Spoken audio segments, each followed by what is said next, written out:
All right, so at this point, you should be pretty much finished penciling your graphic novel. And now it's time to revise your graphic novel by zeroing in on the body language and facial expressions of your characters. So let me talk to you about how you're going to do that. First of all, you got to reread what you drew and what you wrote, panel by panel, to make sure you included everything that you planned from your layout and your book map. If you're good on that, then you want to analyze each page and think, what are my characters doing and saying in that moment that I most need to communicate to my reader? And can I show this moment through a change in my character's body language or facial expression? Now, this is very important. Body language and facial expressions are two ways that human beings communicate. And so I'm going to be showing you how to use some tools to change the body language and facial expressions to better express whatever's happening in the story. Now, you may want to think about changing the camera angle. So if you're going to change the facial expression, you might need to zoom in on the characters further, um, to be able to show that. And I'll show you how because I have a tool just for that. All right, so let me just take a look at this typical panel that I see a lot of people drawing. There's two characters in it. They're kind of facing the reader, sort of side by side, and you can see the full body. It's a little boring, to be honest with you. There's ways that we can go about to communicate what's happening. Even without telling you the story, you're going to be able to see what's happening. Because right now, it's not really clear what the problem is. But I can tell you these are two characters, Joe and Tom, and they own a bakery together. And Joe is very upset with Tom because Tom dropped the cake. So one of the things that I can do is to change the body language. And so I'm going to show you the tool that's going to help you to do that. Not that tool, this one. So here are some options for you for when you want to change that. So as you can see here, confident, angry, relaxed, sad, surprised, and very common. I'm going to go with angry because I think Joe's very angry with Tom. So you can see the arms are upstretched in the air. The knees are a little bit bent, and he looks like he's kind of maybe yelling. So I'm going to make that change with my character here.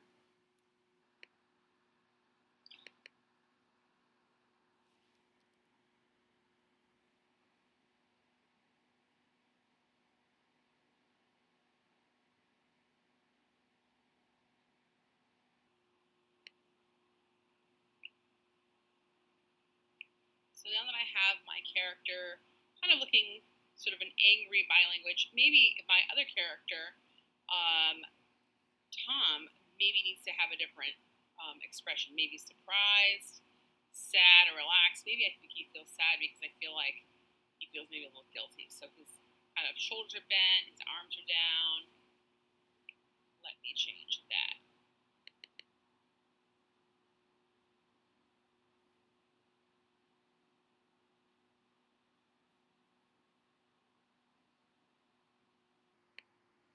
I'm not done yet. Obviously, this is not going to cut it for some facial expressions. So, one thing I might benefit from is zooming in a little bit. So let me do that.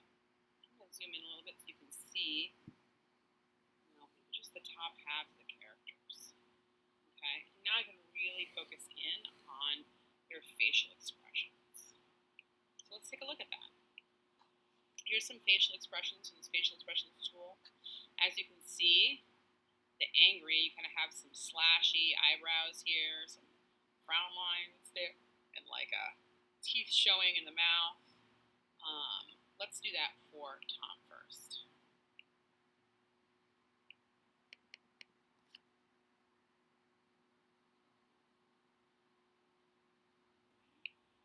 Take a look at Joe. He's got obviously a little frown, but he's got kind of like the opposite of sort of a straight down slash. It's kind of like a little curve up for the eyes. And then kind of a pupil balance in between them. So I'm going to try that. Before I do that.